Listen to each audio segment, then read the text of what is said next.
Peace. What's going on with y'all? I'm just gonna get straight into it. Just some thoughts on.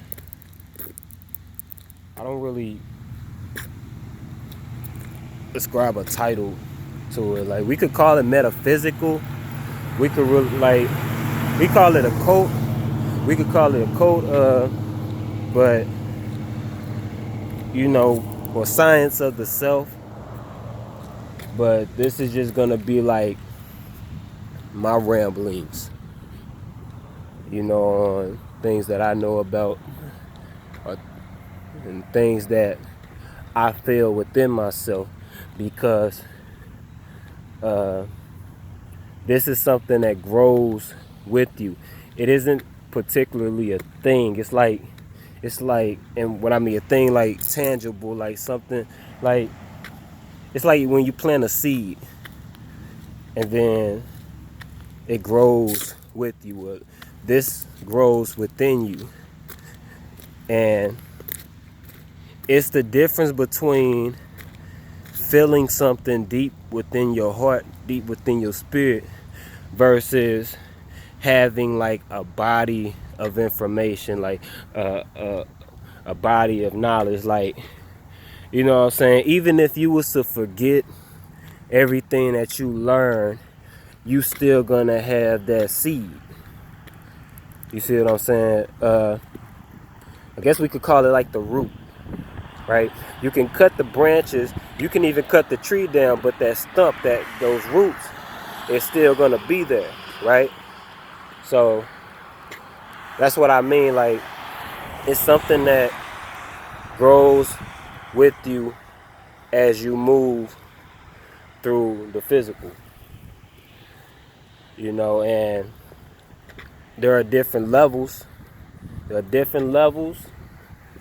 You have like what you see, what you feel as your flesh, but what you see, like what you can taste, touch, and feel, they have their forms on other levels, right? You have the physical form, but then you have the etheric form, right? But then you got levels to that, we could call that the immaterial.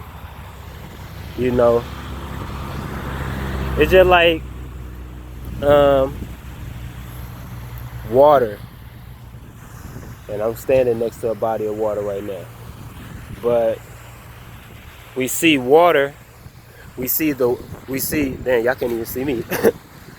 Yeah, it's dark over here. I'm walking right now, walking home.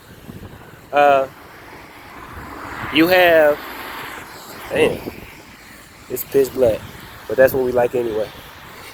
So you see the wave of water, right? The water, and you see what it does. But you also have the waves, the etheric waves, right? The etheric waters, right? You have the waters of noon, right? You have which would denote, like, it will show you the wave, the frequency, right? The hell is this? Somebody just messaged me.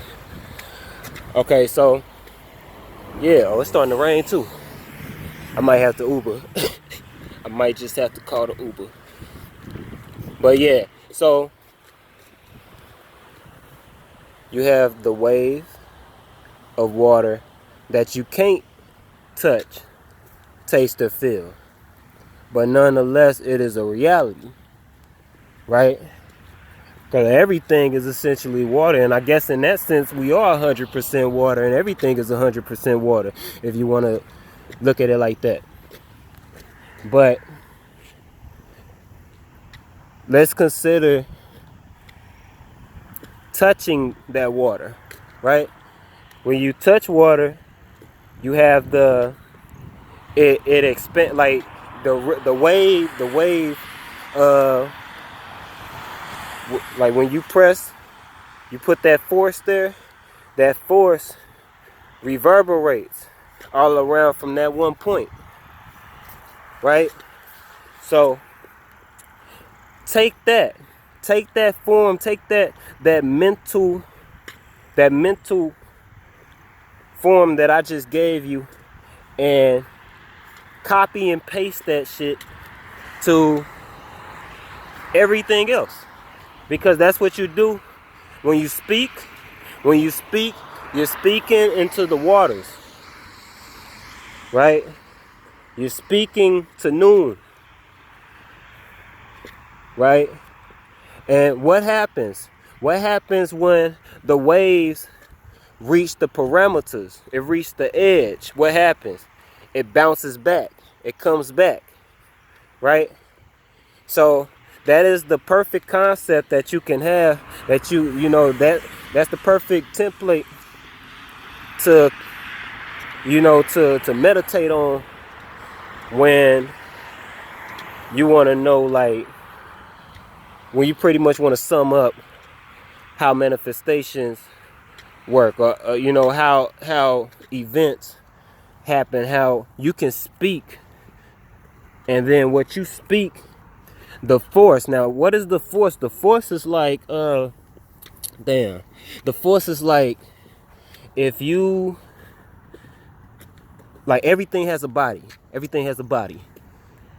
and you have, like, it's like, think of the words you speak as vehicles, right? So I might say one thing and you might say the exact same thing, but it's gonna have a different impact, not just in the tone and the emotion, but in how my perception, how I perceive the words I speak. You know what I'm saying? Whatever, because the word is linked to the image. Because when you say, you say what you're thinking. You say what you're thinking, and what you're thinking are things that you know, that you can visualize, like things that automatically come, like happens, like simultaneously, like it happens, like boom, instant. When you think a thought, there is an image, right? So your words have volume. Your words have volume within them. Your words have, your word, like, this is going back to the idea of the cipher. How everything is a cipher. Everything is like its own universe. So your words are bodies, and they're vehicles. When you speak, oh wow, y'all see that? It's an earthworm. I don't want to step on it. Okay. When you speak, everything that is you is in those words that you're speaking in that moment, and it gets projected out. And you are the center, because it starts with you. So you're the center, and it revert, like that water, like when you touch that water, and then it reverberates all around you, and then it comes back to you. Now, the rate of which it comes back to you is a whole other thing, and I believe it's connected to the emotions, because your emotions affect the velocity of the force, right? So you consider that, like, when you speak your intent, you know what I'm saying? And then, because everything you think too happens by way of frequency, right? Because you could get into a certain state of mind, and then when you get into that particular state of mind, it affects your surroundings. It affects your internal surroundings, because within you, like, how do I explain this? I'm trying to find a good way to explain this, but I want y'all to be able to see me too while I explain this, and I want to explain it before I forget. Uh, think of it like this. Think how your mind. Think of how you have a brain, but your brain isn't particularly your mind. It's there, but it isn't like it has volume, but that volume is like, you know, when if you open somebody's head up and you see the brain, and when you open that brain up, can you see the thoughts? No, you cannot. So think of it like that. Your mind is infinite, but your mind is like it's like you're the pool, and you got these different levels, these different channels that connect you to the ocean, right? To the cosmos. The cosmos isn't particularly the heavens. The cosmos is all around you, right? The cosmos is the chasm. So, hold on. I'm trying to have a pop up. Okay, I might be able to. Maybe if I increase the brightness, y'all can see me. Hell no. I thought that would work. Okay, so I was saying, your organs are the same way. Everything in you is the same way. So you have an infinite mind, which is like a space. Within, your mind is like a whole, it's like a void. It's a space. And then your thoughts are like things, so you are putting things into this space. Well, it's the same thing for your organs. It's the same thing for, within your body. Your body has the different compartments of your body, has its own like universe. It has its own, you know what I'm saying? It has its own, like, that's why when you connect your organs to the stellar bodies and its motions, you can essentially, because all things in the heavens are personified, and that's when you get your religions, right? From the activity from of the astral. So your organs are deities, right? Your organs are also vehicles, like where they're like houses, like a house. You see what I'm saying? It's like a house, and you got entities that live in that house. Now, of course, if you want to consider that on on a gross, like, anatomic, if you want to get into like biology, then of course, like, yeah, that makes sense, because you have your cells, you have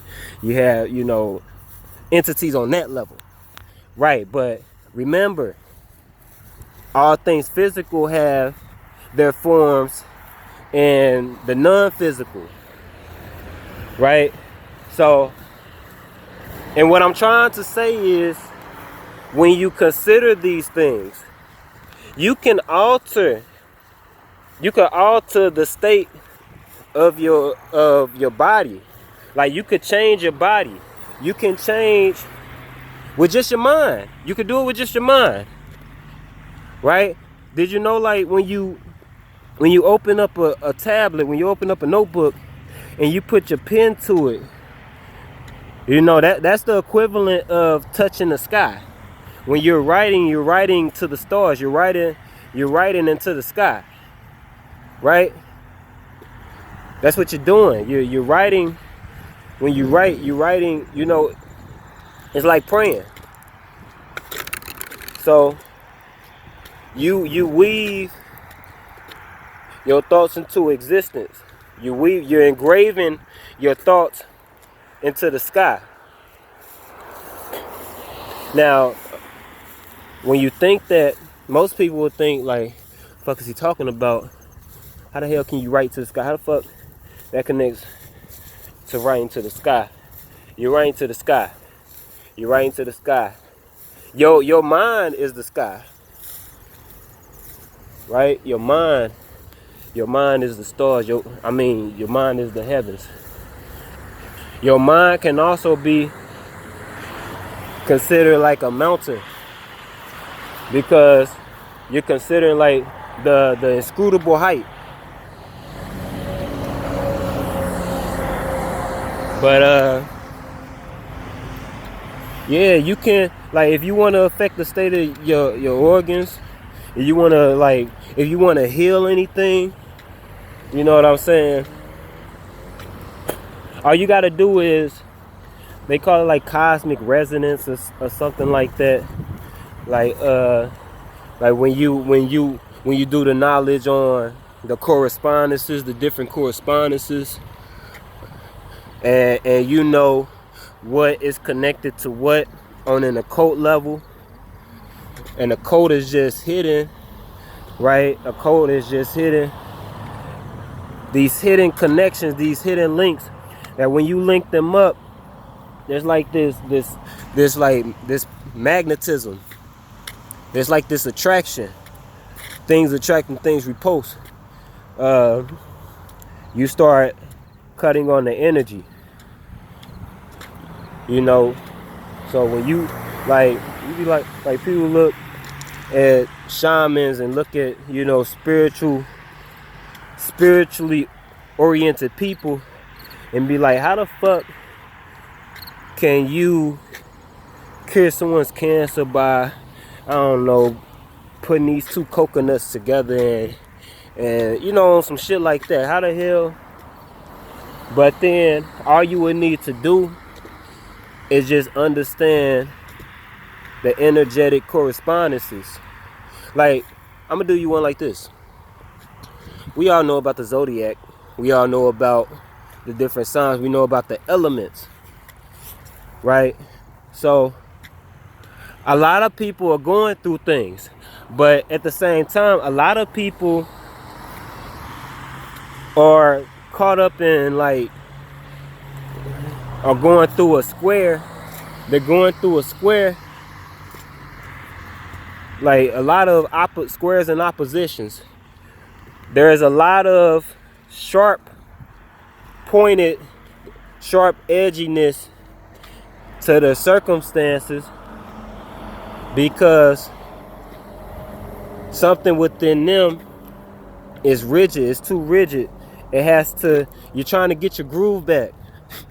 Right? You're trying to get your groove back. You're trying to smooth things out.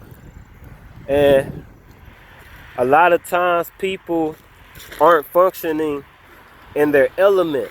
If you understand the houses, the astrological houses are going to be the different compartments to life itself. It's like the organs to life itself. You know, the 12 stages of life itself. You know, stage 1, you're a baby, you're a newborn.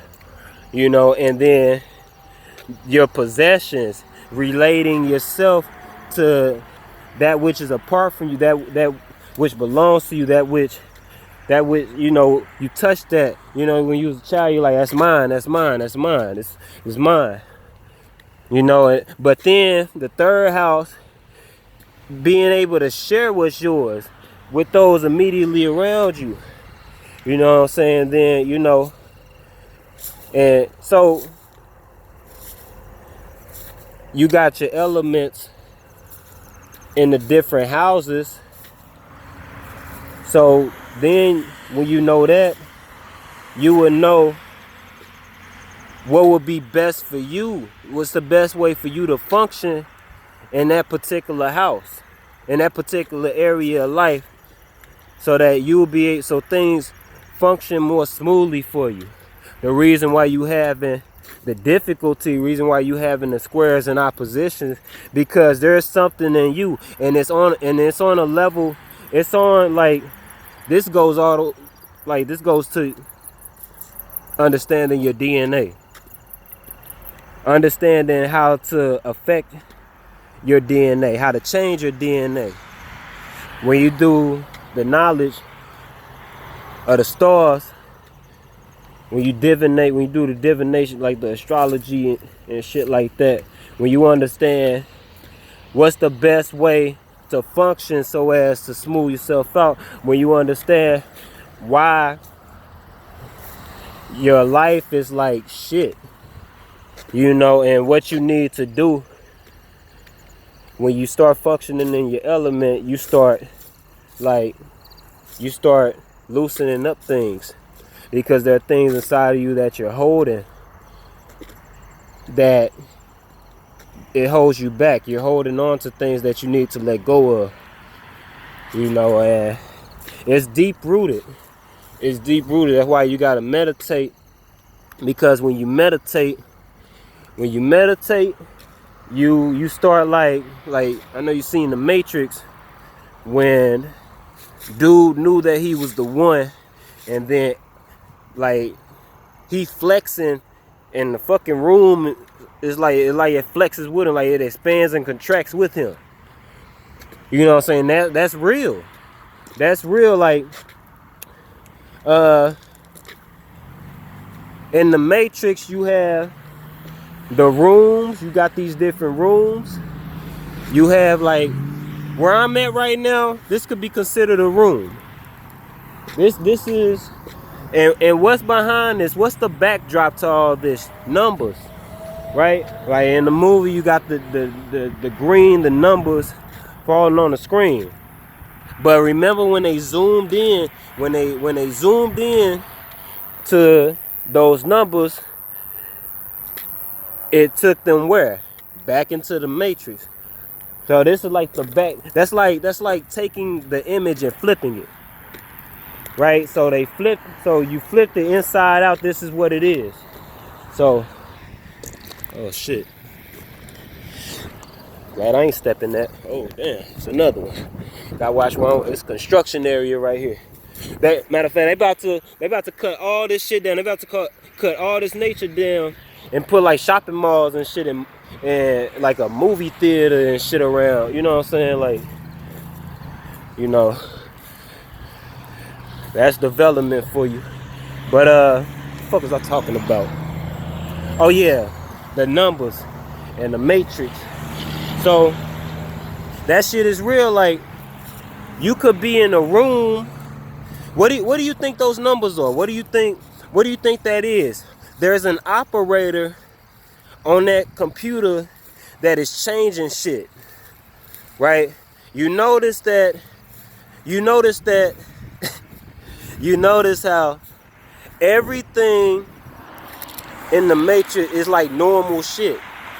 But everybody who is fucking controlling the Matrix is doing what? They're sitting in a fucking room. So, and you could think of it on that level when you're doing your spiritual work, like when you're doing your rituals and stuff. Your house is essentially the universe. You know what I'm saying? That's why the fourth house deals with like your home life and shit, like, and if you understand the knowledge, if you understand the science of the four itself in the four corners of the earth, right? And you know what I'm saying? Like, there's a reason why things are what they are. Everything is everything. If you're into, if you know what I'm saying, if you look at numerology and it confuses you, if you understand the different meanings to the numbers, you'll find it is very uncanny how everywhere that a number is resonates with its meaning, with its own meaning. You know what I'm saying? Everywhere you see odd numbers, you're gonna see a lot of fucking activity, like a lot of active, you know what I'm saying? Everything that's even is gonna be like more reserved and shit like that. But I was gonna say, who do you think, who is that operator? Who is that one on that computer screen?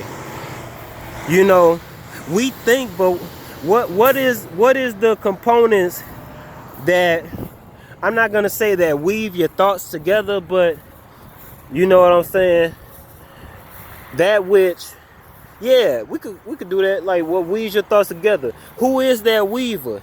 This is when you start getting into the symbology of spiders and Anansi and the you know what I'm saying, the number 8, you know what I'm saying, the web, you know what I'm saying, and the neuronal connections in your brain and how it connects. And then if you understand the melanin, the science of the melanin, oh boy, you know, Papa Legba, you know what I'm saying, all that shit is connected.